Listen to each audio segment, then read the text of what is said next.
My name is Tony Hawk, and my first video part, well, officially was a cameo in the very first Powell video, which has now been called Skateboarding in the 80s.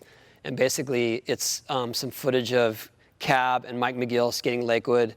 There's a few tricks of me skating at Del Mar, and there's a whole segment of Rodney skating in a hockey rink. And I don't think that was a video part, but you know, it was the first video I was in. My first video part came a couple years later when Stacy did the first official Bones Brigade video, which was the Bones Brigade Video Show. He shot me at Del Mar for a day and made a part out of it. I mean, that's what it took back then, though. No one was shooting for more than a couple days. You know, you basically did the tricks you could do at the time, and that was documented, and that was your video. I think if I had to qualify it, I had a shared part with Steve Stedham because Stedham was there the same day and he has some footage in the same little section. When Stacy shot that, I knew how much pressure I was under to perform. You know, I only had a day with him, and so I did a couple tricks that, you know, I could rarely make, but I made sure I made them for him. Pretty sure I did a finger flip air, and that was pretty rare for me. I mean, you know, I would do it on special occasions, but it usually took a few tries. And it wasn't like Stacy was going to wait an hour for you to make a trick. So I had to make it real fast.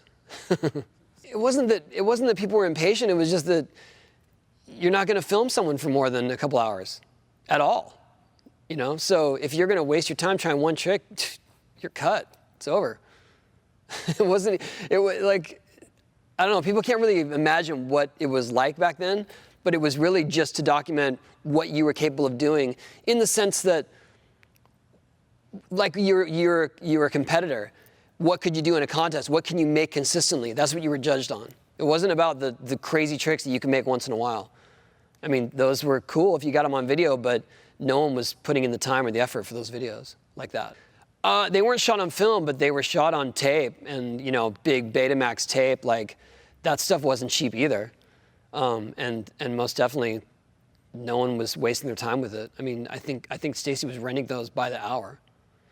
The video premiere for the Bones Brigade Video Show was in my parents' living room during the next Del Mar contest, and about 40 dudes all crammed around in my living room watching the video. And then I remember hearing a bottle of champagne open when it was over, and Stacy and George were toasting to their first video ever. It was pretty cool. Yeah, I was stoked. It wasn't that I was stoked to see myself in it. I was just stoked the way it was put together. I was stoked the way that Stacy edited it and, you know, made something in a continuous line. And I mean, that stuff was so uncharted for doing skate videos. The idea that you've got to put a bunch of footage together and make it make sense. You know, it was not trick, trick, trick. It was like, this is all supposed to work into one routine. And I thought he did a good job of it. And there was some slow-mo, and I don't know, it was just super cool.